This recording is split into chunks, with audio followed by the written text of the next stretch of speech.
Hello everyone, today we are chatting to Craig Hill. Hello everyone, how are you all? I hope you're all happy and healthy and safe out there, wherever you are. Just before we get started, if you haven't already, please could you hit that subscribe button, come subscribe to the channel. You have no idea actually genuinely how much it helps if you haven't already. Today I am genuinely over the moon to have Craig Hill as a guest on Scottish Memories.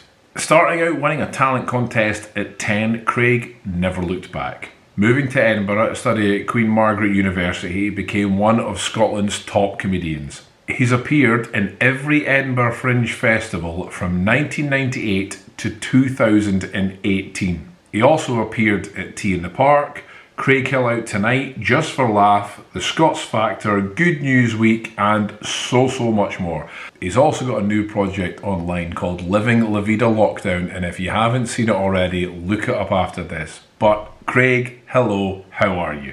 I'm very well. It's nice to chat to a fellow baldy person. I know. I think me and you are the only people who have not been waiting for the hairdressers to open. No, it's really not. My wife is going mad. She's like, oh, I need to get my hair done. And I'm like, I'll do it. I'm an expert. I'm fine. I have to say, my friends who do have a full head of hair, they're looking quite cool in a kind of 19... We're all thinking the 1970s fashion is going to come back because my friends are doing like quite cool 1970s. And I said, just grow it. I think it was great. You know, I used to be a hairdresser years ago.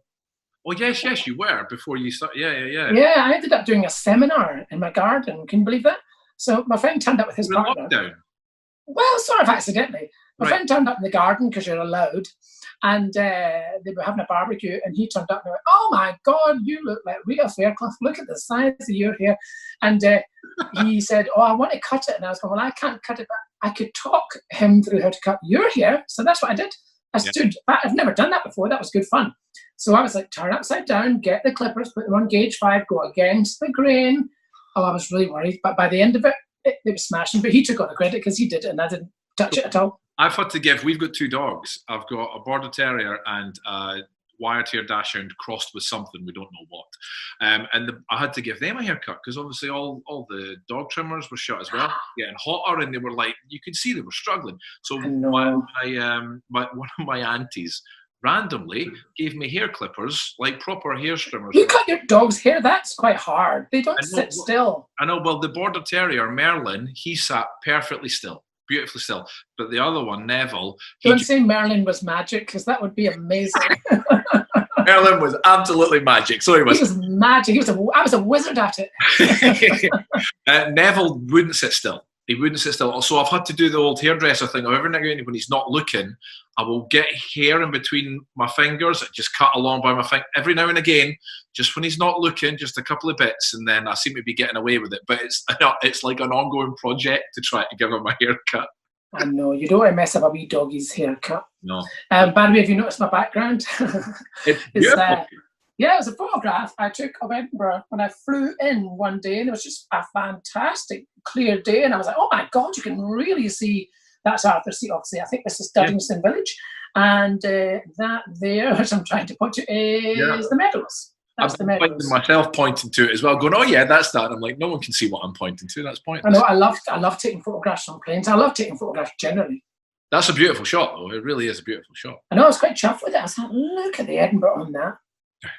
I'll dive in with the first. I was going to say dive in, but we're already rambling away already. There's a title. I could have used that as an Edinburgh Festival title. Dive in. Your Edinburgh Festival titles, before we get going, are genius, by the way. I absolutely love. Well, I was telling you, I have a year to come up with them, quite a long time. But I once you start that thing about having a double entendre title, you can't even have one. No, but I've got the list here, and some of them are just brilliant. I'll go with some of the less risque ones just to start. Kilty Pleasure, brilliant.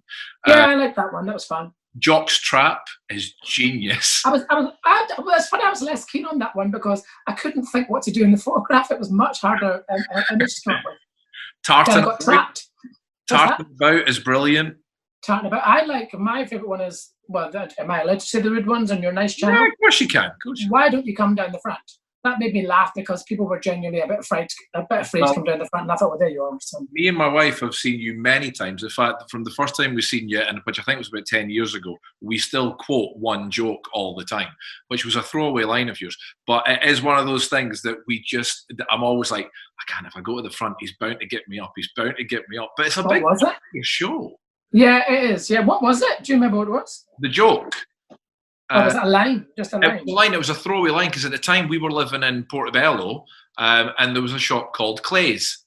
Oh, that was so funny. And that was true. People always think you make these things up, don't you? When I passed that shop and I was like, you are joking. Klaze. And then I did this whole thing about somebody going, where are you going to call your shop? I don't know. What do you do? I sell Clay's. Well, just call it Clay's. Well, how do you spell that? I don't know. Klaze. And then the idea, it made me laugh. I thought that was a brilliant title for a shop, Clay's. Yeah. I love it. I love Scottish language like that as well.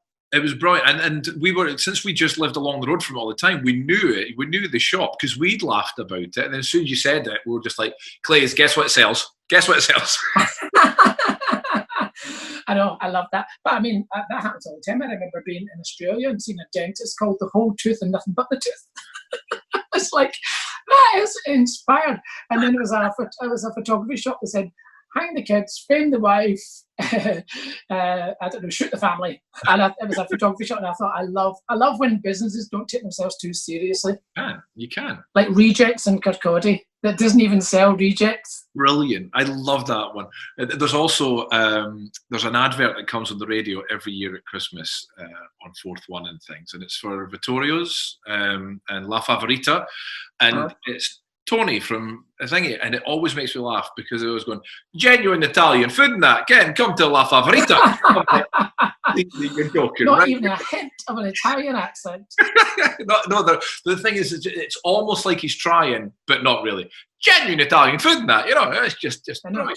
Trying to be Italian. I obviously can't do it myself. So, growing up, you're an East Kilbride lad growing up, though, weren't you? I am, yeah. So I was born in Pollock. Yeah. And I grew up in East Kilbride. So yeah, most of my kind of explorations of Scotland as on holiday would have been in the West. Did you have a lot of Scottish holidays, a lot of summer? Not all over Scotland. Like really, lazy drives. Everywhere was local. So like everything I knew about Scotland when I was growing up was West Coast, and that was it. But I mean, it was so much fun. So we went to like Millport and Ayr, but all those trampolines that are in the ground. Yeah. And airport. They're about to be against health and safety now. Do you still get them? I know. I was thinking that. I went to Ayr recently and I couldn't find it. And I thought, I bet you're not allowed it anymore. Yeah. But maybe they are there. But Ayr and Millport and Girvan and Troon and all that kind of West Coast we knew. Oh, and Dunoon. I remember Dunoon really well. Dunoon seemed like a world away because you got a ferry. And it's like, we're going on a ship. And my main memory of Dunoon is actually burning in on my shoulders, big blisters on my shoulders. Burning in Scotland. Scottish children burning. That's what happens, So I was all, my main memory of Dunoon is burning, and then somebody gave me a jam sandwich to make it feel better. A donut with jam in it. which was more piping hot than the thing that burnt me. Yeah. But I don't think I really knew Scotland very well when I was young. Just not all over Scotland, just the kind of West Coast. Oh, and Butlins. Butlins. 4 years in a row to Butlins. I always think, didn't not Butlins? I absolutely loved my trips to Butlins. I've only been to Butlins once because a guy I went to drama school, he went to Butlins beforehand, down south, because he's a Cockney lad, and he worked at Minehead down south. And then after we finished drama school, it was one of my mates' birthdays, and he went, let's go to Minehead. I can get us, a chalet for cheap. So it was the first time I went, and you know what? It was brilliant. I had such a good time. There's such a buzz about it. I mean, everyone's in the same mood. Everyone's in the same place. They're all there for a fun holiday. I still remember going to the Stuart Ballroom, which was, you went there and everybody went there. And in fact, I think they had a talent contest, which I'm surprised I didn't enter. I think I just watched it and people were singing, and I was like, I'd love to do that. There was the Stuart Ballroom and then the Beachcomber Bar. What's that? I'm going to say I'm surprised that you didn't, because you've got a voice on you. You've got a beautiful. Well, I've always loved singing. I've always, since I was really young, I just loved.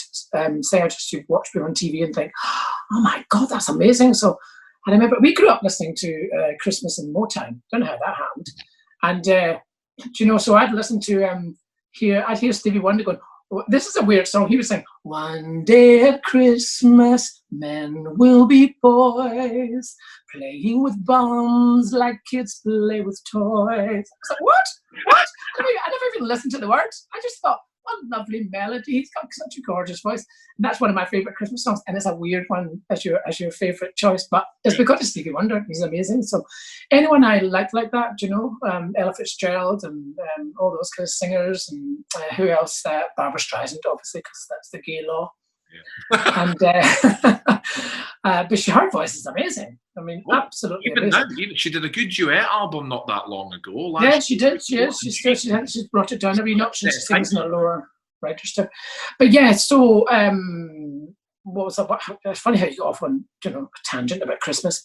So Butlins. My favourite thing about Butlins was I don't know if you know this, but in the morning at 8 o'clock they piped music through this speaker to wake everybody up, and it was gentle. And it was the instrumental version of it was called Cavatina, and it was the song "She Was Beautiful," but it went pling pling pling-a-ling like an acoustic guitar, la la la la la la, and I used to wake up slowly and think, this is a beautiful little world. So that tune, I'm always fond of it. Always reminds me of Butlins. So yeah. Quite nice wee holidays, but I mean, just basic holidays and Butlins, but I love them. It's funny that tune, just when you started humming that tune, then it just reminded me of being a kid as well. I think it's just something that, I mean, I was born in '76, so growing up, I think it was just something that would play. I remember my mum and dad. Wasn't it? I have a funny feeling it was in a film that was actually quite a dark film. What was it filmed? With Robert De Niro and everything was stuck in a.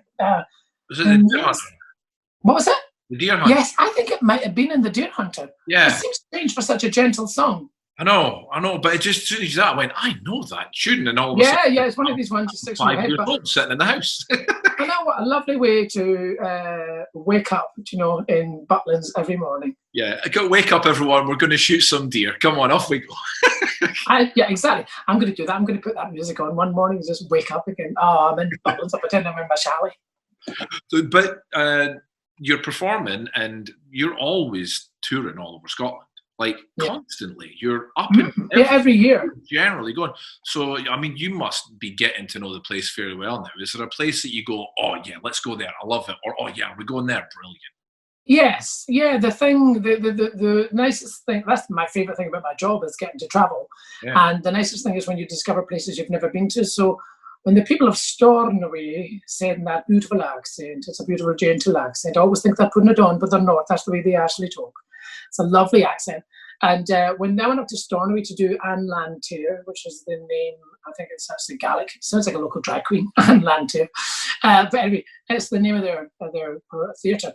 I went up first of all and did Stornoway in Lewis. Some people think Harris and Lewis are two separate places, but that's joined on. It's all one island. Right. And so I went to Lewis the first time, and then I went to do Harris. And so Lewis is pretty kind of barren and flat and a little bit like Iceland, okay. Whereas Harris is really hilly and really beautiful. So Harris became one of my favourite places to go to because I had no idea how beautiful it was. And this is quite funny. There's this guy who works at the theatre. He's my techie guy.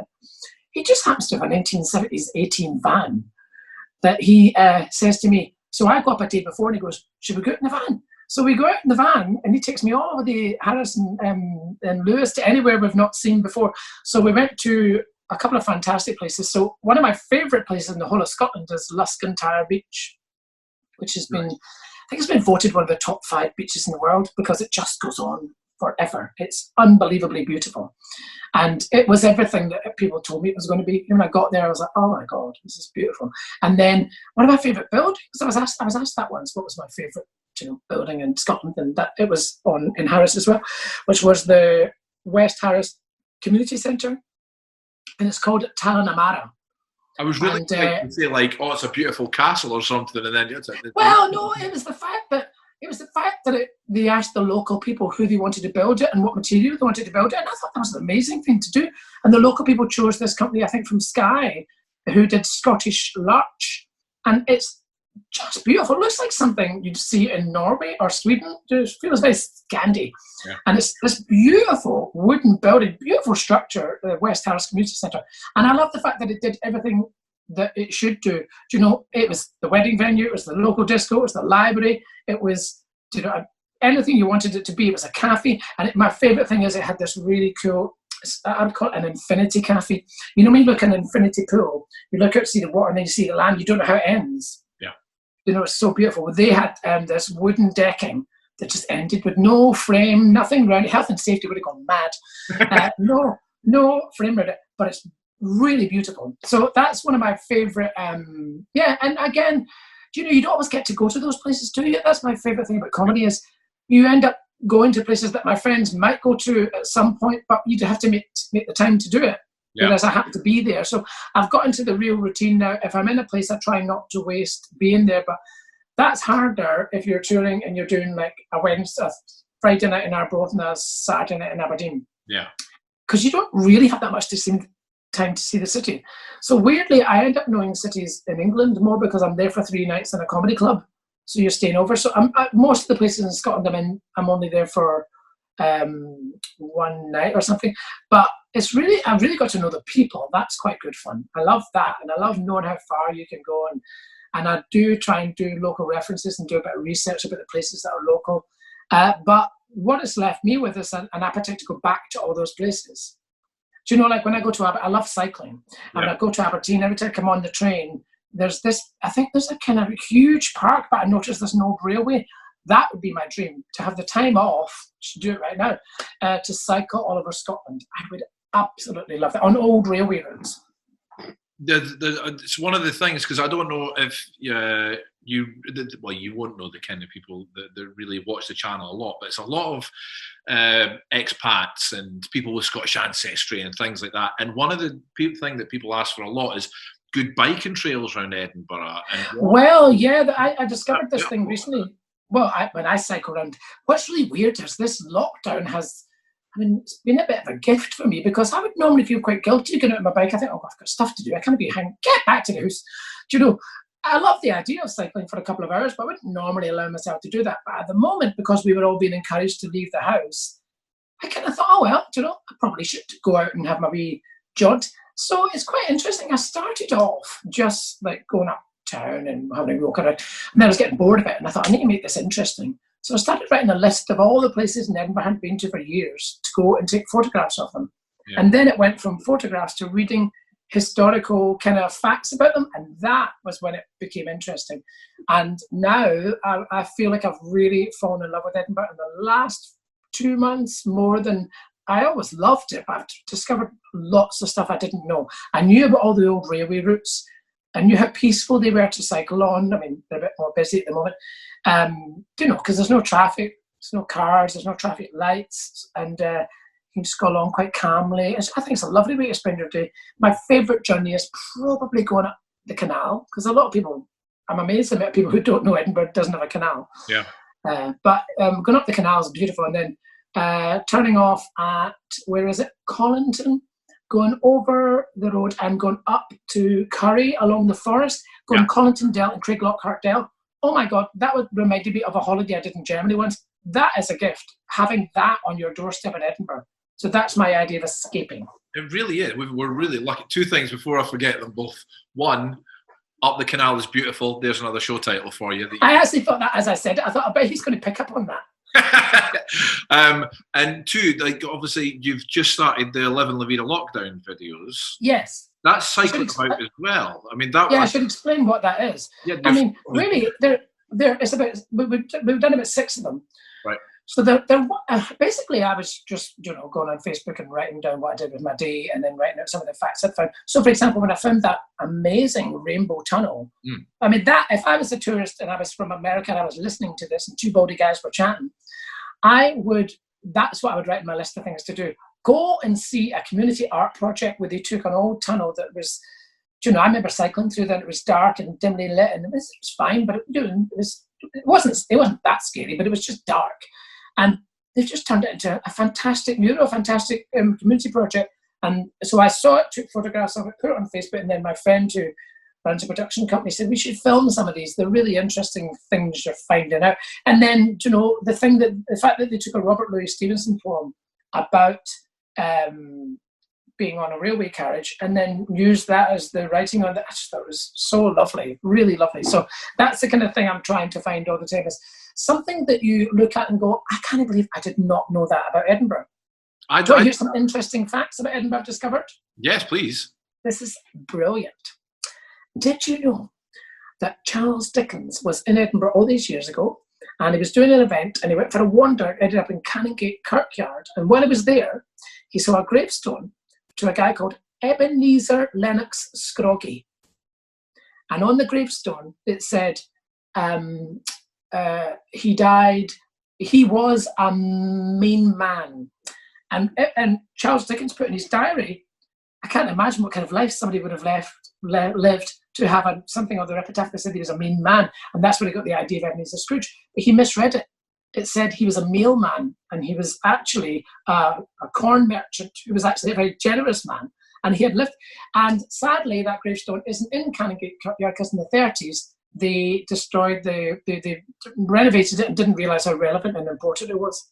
You mean it's gone? Oh, that's good. I know, but to think that Charles Dickens' Christmas carol, Ebenezer Scrooge, was a guy in Edinburgh called Ebenezer Scroggie. That's amazing. That's what this time has given me, is little things like that you should share with people. No, I love that, because that's half the stuff I do on the channel, is finding out stories and sharing them with people. Like there's a post at the end of Princess Street by the old GPO. There's a post in the ground there that, it just looks like a bollard. It just looks like a bollard on a street. It's nothing, but it's actually the marking of the centre of Edinburgh, where all postcodes radiate out from. Oh, I love that fact. Tell me where that is again. It's just the east end of Princess Street, just as you're starting, just after you've come down Cotton Hill, the very start of it, opposite, the old GPO that used to be. Yes, that building, yes. It's right there. It's right in front of there. It's one post. That's on it. satisfying. Yeah, it's loads of, I love things like that. I went round the Flodden Wall the other day. Oh, I did that. It's a brilliant walk all the way around, isn't it? Trying to find all the bits. It's beautiful. It's really interesting. We did a wee bit of filming there. That's really interesting, to think of Edinburgh being a walled-in city. I know. I did a video on that as well, and when you see, it explains a lot when you see how tightly they kept Edinburgh for so long. And explains why they often refer to Edinburgh as having the first skyscrapers, because in the old trend they just had to build up. But the other day I found out that the Edinburgh James Braidwood was the guy who invented the very first fire service in the world. There's a statue beside St Giles Cathedral. I went up to take a photo the other day. We're singing from the same hymn sheet. And he was born in 1800, died in 1861. And the most interesting fact I thought was his dad was a builder, and he used to go, when he was working on buildings, he was more fascinated how fire travelled through buildings, so he came up with an idea of how you could fight fire better. And up till then, insurance companies had fought fires themselves, and he came up with the idea of a fire service. But this is interesting. He said that when the new town was built, anyone who could afford to leave the old town moved to the new town of Edinburgh, and consequently there were lots of wooden derelict buildings in the old town, and lots of fires started because they were just sitting there with nobody in them. And that's where he started having to come up with this idea of a fire service. And I imagine that a wee Edinburgh guy. No. He also started the fire service in London. He started that. I noticed that, yeah. But here's we're just trading facts now with each other. That's fine. People enjoy that. I like this. The start of Coburn Street, right down the bottom of Coburn Street, where it hits Waverley Bridge, Market Street, right in the corner. It was a council building. Now it's the Edinburgh Military Tattoo. Oh, it's a beautiful building, yeah. It's got a circular sort of plaque built into it, high up.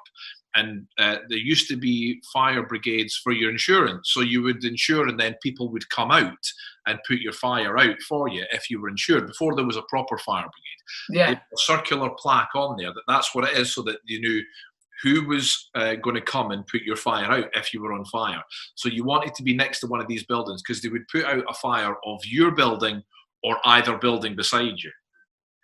So there's a nice circular, it's kind of a blue circular thing that's built in. It's like, that's what that is. That was. I'll have a look at that. But that's my whole point, is that's why I started that Live La Vida lockdown. Was it's amazing the things you don't notice, that you only notice when you have the quiet time to have a wander around. And I think everyone everywhere, I was going to say the whole of Britain, but I mean everywhere, people have this time free to, and they're all trying to kind of keep quite relaxed, and they're all leaving the house and go for a wander. We're suddenly discovering what's on our doorstep. It's a nice, especially, and it's really nice to do that in Scotland, because I suppose we get into the habit of going on holidays all the time, and maybe we sometimes forget to see what's right in front of us. We really do. Craig, one day you and me should just go out and bore each other with facts all day long. I know. I'm already just sitting here thinking, should I tell them about the Abbey Strand? I'll save that. So getting back to the actual main question. Yes.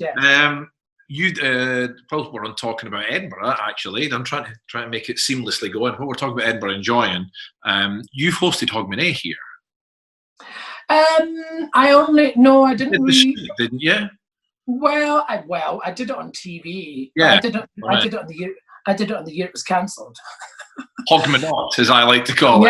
Yeah. And that was the year. I remember Jackie Bird cutting to me, and we had, it's a shame, we had all these interviewees all set up from other countries that come all over the world, come to Scotland, and it was really nice to see how excited they were. And just me, a sparkler, going, it's no happening. But what was interesting was they cancelled Hogmanay because the wind was too strong and they couldn't put the fireworks up and everything. But you can't really cancel Hogmanay, so it didn't really stop people having fun in the street, which is the thing I loved about it. That's what I was most proud of, all the Scottish people. I thought, God, you really kind of kill a party in Scotland, can you? So they cancelled it, but everyone in the street was like, eh. And we have this affinity with Hogmanay in Scotland that I just think we seem to like it more than anywhere else in the world. Really? And there's a good spiritedness about it. And it's just a fun time of year. What's that? That's what I was going to ask. Why do you think that the whole world looks at our New Year party? I think partly because it's to do with that location, isn't it? I mean, we've got that castle. It's a rock castle. I mean, putting fireworks off a castle just seems so romantic and ancient and beautiful. So it's pretty mesmerising to look at, and they do a fantastic job of it.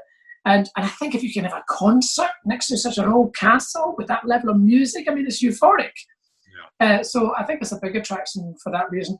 And it's again, the great thing is, like the Edinburgh Festival Fringe, it's really put Edinburgh on the map worldwide. But I've actually hosted Inverness's Hogmanay for the last 9 years. Oh, really? I didn't know that. Yeah. So they asked me to do it one year. It's really good fun. I like it because it's really... it's a well-kept secret. First of all, it's free. That's really unusual for a Hogmanay celebration for 10,000 people. And it's in the Northern, they call it the Northern Meeting Arena. It's the Kunsel car park. I know a bit hard to tell you, but it is. But it's lovely. It's next to the arena, but it's too big, so they have to put it in this extended car park with a big screen. And what I like about it is it's really helped me discover traditional Scottish music. Right. Like bands I'd never heard before, but I fell in love with, like Skerryvore and Dorica Bell. And what they do, they only really get the gig if they've won the kind of Scottish Trad Awards. Like, they have to be really good live. So even if you haven't heard of them, you go there and go, oh my God, this is just fantastic. And it feels like an old-fashioned kind of lovely version of how we used to feel Hogmanay. When I was young, we'd watch Thingamajig on TV, and it felt more Celtic. Yeah, but really good fun, and I've done that for the last 9 years. So I've not been in the Edinburgh one for a long time. But we do. I mean, as a nation, we love Hogmanay. This is another random fact for you, because Christmas was cancelled for a long time in Scotland. So I can't. Forgive me, I can't remember the full story, but I'm sure you'll go and check. Christmas was cancelled. Christmas was cancelled for years and years and years and years. It was. I think it was with the Reformation. Well, I thought you'd been sarcastic. I thought you were building up to a story where you decided not to do it. If I remember correctly, it was with the Reformation, when Scotland generally changed from a Catholic to a Protestant nation. They considered Christmas to be way too Catholic, so they said, right, no more. We're not doing it anymore. So we as a nation went, well, we're not getting a party. All right, we'll do it next week then, and we'll do it for Hogmanay. We'll do it for the New Year. All right. And that's how Hogmanay and New Year. Oh, I really like that. That's exactly the kind of fact that I like finding out. That's really interesting. Well, that explains why we go for it then. Yeah. Because I do think in Scotland, everyone looks forward to Hogmanay probably more than Christmas. And that's why. It's because, I mean, it's really only the past 50, 60 years that we've really started to do Christmas more as much or as more than Hogmanay. Before that, I bet you if you ask your granny or granddad, to play, yeah, we didn't really do Christmas, but Hogmanay we had a party. I know, to the point where it would be weird not to spend Hogmanay in Scotland. Yeah. And I think it's like everything you were saying. I wonder why tourists come from all over the world. I think it's like you hear the rumours that it's good fun and these Scottish people go absolutely wild for it. Then they come over and they go, oh my God. It's like the festival, you go, oh my God, it's even bigger than I could have imagined. Yeah. It's very hard to tell people the scale of the Edinburgh Festival, isn't it? Like, it's on a scale you couldn't even imagine. Well, you've played, like I started, you've played the Edinburgh Festival, but you did it 20 years in a row? Every single year for the last 20 years. What keeps pulling you back to it? Well, good title as well. I think the fact that I live in Edinburgh, and if you live in Edinburgh, you do comedy, and there's a comedy festival, or there's not a comedy festival, it's just a festival with lots of comedy. You'd be daft not to do it, wouldn't you? That's true. And also, it's really good discipline for you as a comedian because it's the most intense part of your year. Like, I think of August as January. It's the beginning of my year. Right. It's when you write a new show. It's when you really focus. It's when you're learning a new show. So it's creatively really stimulating. You have to be really on and really up. And there's nothing makes your show better than doing it every single night, 24 nights in a row. It's really good for you. And by the end of it, you're buzzing. Then you go on holiday and you go mental. And that's it. But no, I find it the most stimulating part of my year. So it's very, very strange it's not on this year. I can't even imagine what that's going to be like. I know, it's going to really, because I mean, you'll know as well as me that it's one of these things that if you're in Edinburgh, you either love it or hate it. It really is the Marmite. Well, I would, you know how this, I was laughing about this recently. I don't know if you know that, I think it was Tim Vine came to the Edinburgh Festival and he didn't do it. And he put out a big poster saying Tim Vine's not doing the festival and got more attention than anyone else's show. And I always said I quite miss being a punter because I used to work in box office at the Gilded Balloon before I did stand-up comedy. Right. And so I used to love going to see shows, and you can get a bit more drunk and stay up late and do all that. You can't really do that when you're doing a show. You've got to be up and on. So I always said if I didn't do it, I'd take out a big poster and say, Craig Hill's having it off. Honestly, you've got talent for it. You've got talent for it. You really have. Just for fun. But then there wouldn't be a show, there'd just be a title. But I am quite envious sometimes of punters being able to go. I mean, you try and go and see as much as you can, but I mean, I would love to do a whole day, where you get up, you go and have your breakfast somewhere and go and see a show, meet a friend for lunch, go and see another show, take a chance on something that somebody give you a flyer for and just, see what it's like. And I think the Free Fringe has really encouraged lots of people to take a chance on stuff, and then they put something in the bucket and the person still gets some money, but they're more likely to take a chance. When I first saw the Edinburgh Festival, that's what it was more like. It was more like you just went to see anything. It was good fun, and you discover loads of stuff, and you always remember them. Years later, you remember all those shows, and anyone you've ever seen on TV, Jonathan Ross, Graham Norton, all those people, they all did shows, Stephen Fry, Hugh Laurie, they all did Edinburgh Festival shows at the beginning of their career. Sometimes you forget that's on your doorstep. Yeah, it really is. And people don't take advantage. I mean, I remember watching Graham Norton a little while ago, and he had Lin-Manuel Miranda on there, obviously, of Hamilton superstardom. Yeah. And I remember sitting there going, really? You did that? Because he goes, I remember standing on the middle of the street in Edinburgh going, please come and see my show, please come and see my show. And I was like, really? Wow. I know, people always wonder where these people come from, but they're just the same as anyone else. They're just a guy doing a show, and then one day the show becomes a hit. Yeah. And I remember going to see Still Game as a play before it was on TV. And it was an hour-long show, and I just thought, God, this is hysterical. These characters are brilliant. Yeah. And that's when I worked at the Gilded Balloon. So, so you just, you see these little gems early on, and it's a buzz, when you see them later on, you go, oh. Yeah, there's something special about all of a sudden, if you see someone that does well later on, you're going, oh, I saw them. I think people I know who lived in Edinburgh for a long time, that's what they're trying to find in the festival, is the show that is the thing that becomes a thing later on, and you end up going, oh my God, I'm so glad I went. Like, I think this show has become successful. There was a show called Six, which was a musical. Exactly what I was saying. And my friend said to me, don't miss this show. And it was the very last day. I'd finished my run at the festival. Normally when I finish my run, I'll just run away on holiday. But you've been in the festival the whole month, tend not to go and see a show that night. And I thought, now he's raved about this so much, I must go and see it. It was the last thing I saw in the Edinburgh Festival, and it was the best thing I saw the whole run. So it was a real lesson in don't waste that month. It's funny we're talking it up so much and we can't do it. It's so frustrating to talk about how exciting it is in the year that we're not, the year we're not doing it. So it's really sad. It's properly teasing everyone, isn't it? Everyone, this is great. We're creating an appetite, I suppose. Yeah. Well, next year it will be very strange. So I don't know what we'll end up doing. I keep on thinking people will do something in August. There'll be some kind of version of it. I think they're talking about already doing some kind of online version, but I can't really work out whether people are going to be performing or they're going to show you performances from another, over the years. Because I think they're showing I think the Gilded Balloon are showing performances from Late and Live over the years or something, which I think is a great idea. So. Well, they are starting to say that we can do outdoor performances are allowed now. Obviously, theatres and things aren't allowed to be open yet, but outdoor performances are allowed now. So that's fine. We can do that. Yeah, I saw somebody in London, a friend of mine. I think he's actually Australian. I think he just went into a housing estate and put himself in a box, got a microphone, and did all the people in the flats come out and they're all laughing. I was like, this is brilliant. Yeah. So, watch this space. You never know. It feels like forever ago now, but you remember right back at the beginning of lockdown where people in Italy were just out on the balconies playing instruments and things like that. It's like, yeah. It's funny, isn't it? Even that elbow thing, doesn't that feel like a lifetime ago? Really doing the wee elbow with someone? Really, really. And the weird thing is, if you notice, it's kicked back in again. Because now we're going out, now we're all wearing masks when we go out, and so you're engaging much more, so we're back to the elbow thing.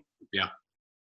But, It is funny though, like just the little thing that changed, because my wife is 6 months pregnant right now. Wow. So at the start of this, it was before we told anyone. Because it was before we hit that 3 month thing.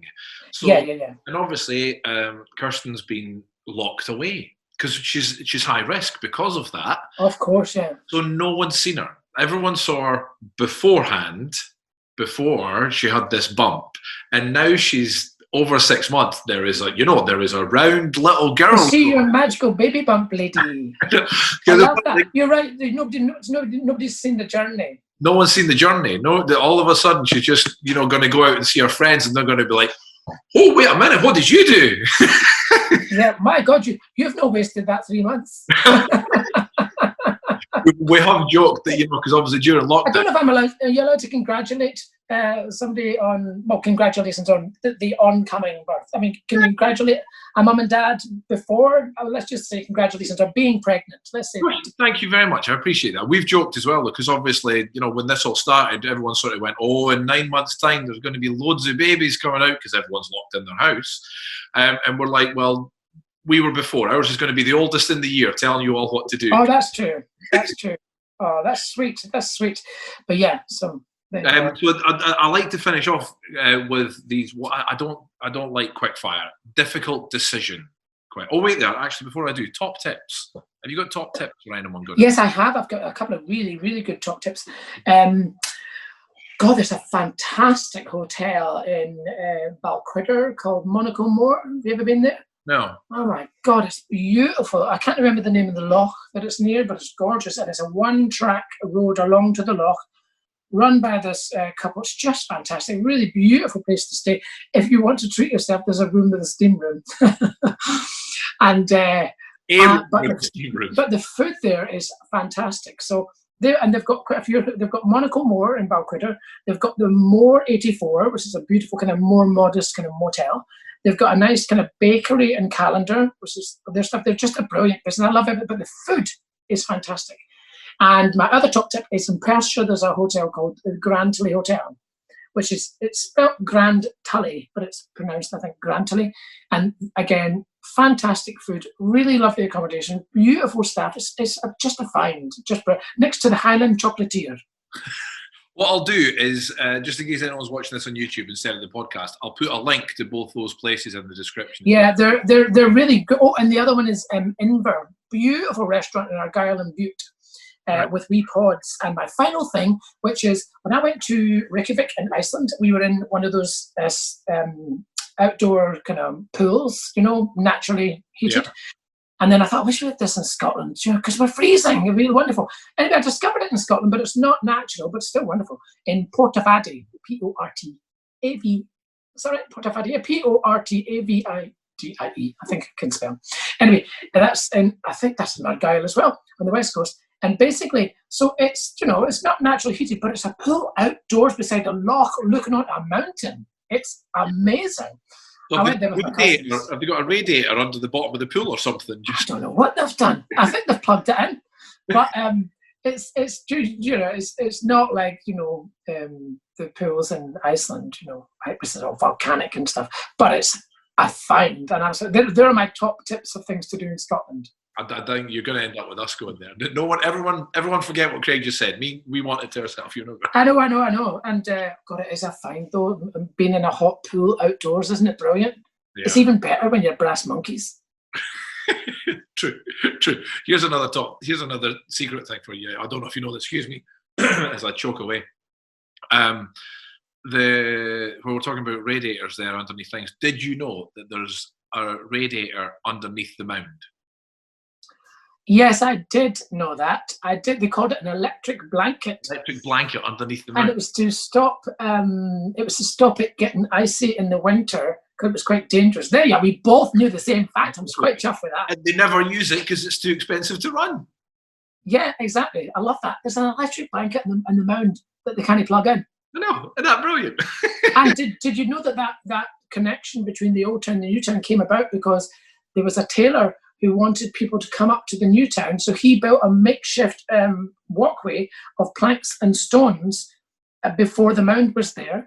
And then, of course, he was above the Nor Loch. And then people started chucking rubbish in the Nor Loch and it just got busy. And then eventually they said, actually, we could fill this in. This would be quite a nice shape. And the Bank of Scotland jumped on it and said, we want that space at the top. They got it straight away. So I love learning new things like that. So do I. And you can do that with any city. I know. But ours is best. Well, it's nice to encourage people to explore what's on your doorstep, especially just now, because you might as well, because you're not going to get to go anywhere. You can, but it's probably better to have a quiet time at home for the moment. Yeah, and you're right. Every city has just got these hidden secrets everywhere. I love learning stuff like that. I genuinely do. So do I. Right, okay. This is like I said, the tough, what I like to call tough decisions, tough choice questions. And what's your reservation of the word quickfire? Has it just been used too much? Yeah, it's because because I'll probably push you why you're answering that rather than just give right. It. So, right, okay. Okay. Difficult questions. Shortbread or tablet? Shortbread. Yeah. Is this any particular reason? Is tablet too high in sugar? Or? Well, tablets just like you might as well just take one of your teeth out. And it's because I used to serve shortbread on the Royal Mile in a wee tourist shop. And I used to have it above a Bunsen burner. They used to warm it slightly, and it was much tastier, and it was really buttery. And I used to go up to tourists and say, "Hello, would you like a wee taste of my petticoat tails?" And I learned how to say it's very tasty in 32 different languages, which came in handy, which was good fun. Yeah, I did. See, that's what you should do for a show one year. Just get out with your shortbread trolley bag. I do. Biscotti tradizionali, scozzesi, buonissimi. There's an Italian accent for you. Vittorio's on Noah. Come see it. Biscotti tradizionali. Haggis, neeps and tatties or mince and tatties? Haggis, neeps and tatties. Yeah. Oh my God. I mean, haggis, what a find. I mean, like, it's one of these, people think they don't like it. I think it's so tasty. I even love vegetarian haggis. Yeah, it's gorgeous. God, it's so tasty. And, neeps are gorgeous, tatties are lovely. Yeah, I just think it's a wee bit more full of flavour. There's one of the haggis, I think, is one of these things that people think they don't like it before they try it. Yeah. And as soon as they try it, they're like, oh, wait a minute, what's this? I mean, yeah, top tip, don't read too much about it. About what's in it. Just eat it. If you can eat a sausage without knowing what's in it, then exactly. And what's that lovely? Is that a kind of whiskey creamy sauce they have in it? Whiskey sauce. Oh, you're making me like that for my tea. If you ever get a chance in town, there's it pops up. It's usually down the Grass Market, a bit called the Haggis Box. It's usually in the old police box down the Grass Market, and they do haggis, leeks, and tatties with a beautiful creamy whiskey sauce. Really? It is just beautiful. And that McSween's haggis is that's the nice one, isn't it? I love the black pudding from Stornoway. Really? It's my favourite black pudding. It's wet. It's moist and gorgeous. One of my other ones, I was going to ask square sausage or black pudding. Oh, black pudding. Yeah. Yeah. There's another thing that people really shouldn't look into what it's made of. Yeah, I mean the square sausage is it's a Glasgow staple. That's what I would have been brought up on. And if you're hungover, that would be a hard one because a square sausage. I mean, it's the right shape. It's like somebody's flattened the sausage to get in the roll. It's perfect. But, perfectly. There we go. Actually, do you know what's interesting? I would have said square sausage until I had that the Stornoway black pudding, because I never liked black pudding when I grew up until I had really lovely black pudding. I thought, oh, this is gorgeous. That is a hard one. That's a hard one. Depends what day you got me. If you got me on a Sunday after a Saturday night out, square sausage. I'm the same though with black pudding. I didn't like it. And then one day I just went in and got an all-day fry-up, and I was starving, so I ate everything on the plate, and I went, okay, yeah, actually, that's quite nice. Well, see me you put a wee bit of that on toast or haggis on toast. I quite like that as well. And when you're hungover. I'm saying that like this happens a lot. On the rare occasion that you... On the rare occasion I've had a libation. Tunnock's tea cakes or caramel wafers?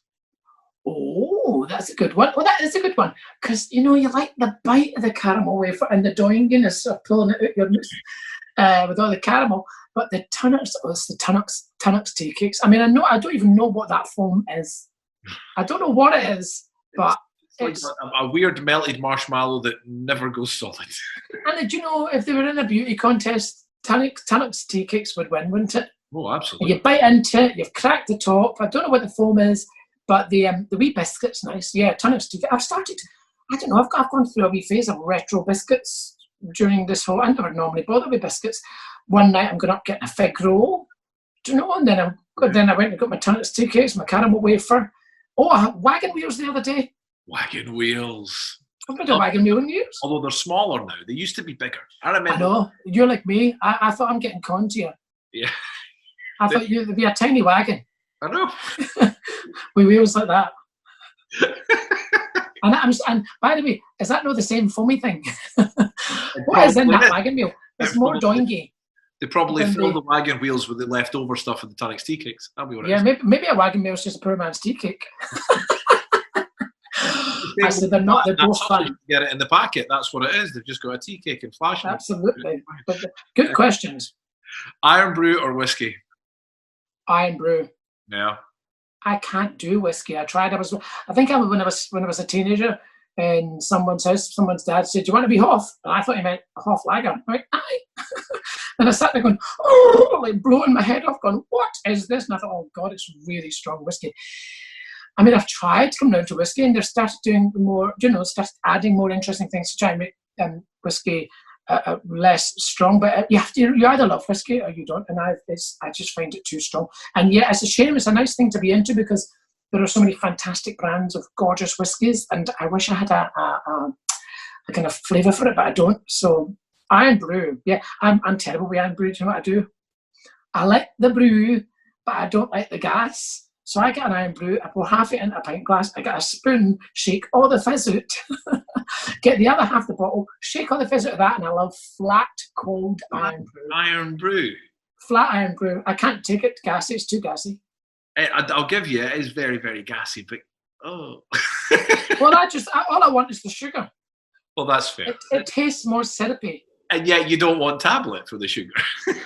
Yeah, I don't mind tablet, but that is sugar with a bit of tablet. Yeah, that's fair. It's sugar-tastic. What is tablet? I mean, is it just hundreds of sugar and some, I don't know how you make tablet. I can't actually remember, to tell you the truth. I did My try. friend makes it all the time. I should ask her, but I know that the main ingredient is definitely sugar. Yes, there's a touch. There's a touch, just a wee bit. It was funny. I was chatting to the Fourth One Breakfast team. They were on a couple of weeks ago, and Boogie was the same. He was talking about whiskey, and he was saying there's something that you're almost considered not quite Scottish enough if you don't. Well, yeah, it's interesting because I do think when I'm in Australia, I'm in America, people always say to me, they're like, hey, you must like the whiskey, and I thought, wow, you feel really guilty saying, not really. I kind of wish I did, but I don't know. Maybe I'll be talked around. Maybe somebody will persuade me. I did go to a wedding once, and someone's dad had they actually worked for a whiskey company, and he actually had a whiskey still at the wedding, and it was outside, and it was gorgeous. And that's what I had once that was gorgeous. It was whiskey smoked in peat, and it was in Devil's Advocate. You know that lovely place. Yeah. And the Royal Mail, no pump house off the Royal Mail, and Advocate's Close. And they did it with a huge glass kind of upside down vase over the whiskey, smoked peat. Oh, I'm glad you got me to remember that. Yeah, peat smoked whiskey, and it was cold, and that was gorgeous. So yeah, maybe I have to have it served differently. But so there you are. I can come round to the idea. Last but not least, and this is actually because you're a West Coast boy, but now you live on the East Coast. Well, I think I know what this is going to be. This is going to be chippy sauce or ketchup. Yeah, it's going to be salt and sauce. What's the actual question? Chippy sauce or ketchup? Chippy sauce or ketchup? Or I don't know. Maybe you didn't have a ketchup line. Well, I'm thinking of all the people in America and all over the world going, "What's a chippy sauce?" So I think we should explain. Is it not brown sauce and vinegar together? Yeah, mixed together. Usually in like a glass iron brew ball that they just shake mentally. Yes. Yeah. I have to say, ketchup. Yeah, probably ketchup. I never really heard of that until I moved to Edinburgh, and I thought, what? It's quite nice though. It's quite kind of, it's quite tangy. But mind you, I suppose I've moved on to chips and mayonnaise, if I'm being honest. I love chips and mayonnaise. So do I. And I feel like people will mock me for it, but I love chips and mayonnaise. It's practically egg and chips. At the end of a long day, it's egg and chips, because that's what I think nicest is mainly made up of eggs. And I love egg and chips. It's funny, your taste buds can develop as you get older, and you can have the nicest food in the world, but you've always got the taste buds of what you grew up with. And when somebody says, "What is your actual favourite food?" you choose something nice, and you go, "Actually, egg and chips." Yeah, that's what it is. Egg and chips. I mean, chips and an egg, a wee bursty egg. Oh, the yolk on it. Oh, you're making me want to go and cook.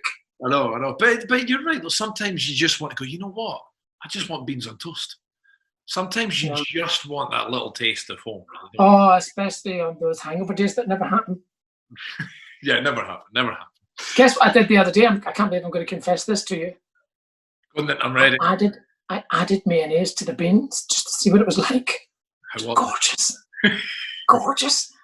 The other day I made chipotle. Look at me. Chipotle beans and toast. I just got some chipotle because I followed this new recipe thing. And I thought, I've got a wee jar. I'm going to try and stick that in the beans. Oh my God, my beans all became Mexican. They were fantastic. But yeah, and then the other day I put mayonnaise in. I thought, that's a guilty pleasure. But I did quite like it. Yeah, I mean, I still prefer beans and toast, a bit of cheese on top, but it's fun to, zhuzh it up and experiment. Yeah, you've got to try a little thing. Nothing wrong with experimenting. You do that. You try that and you tell me how you get on. I will. You know what I've really loved as well is Heinz have came out with, it's just mayonnaise and ketchup mixed together in a bottle.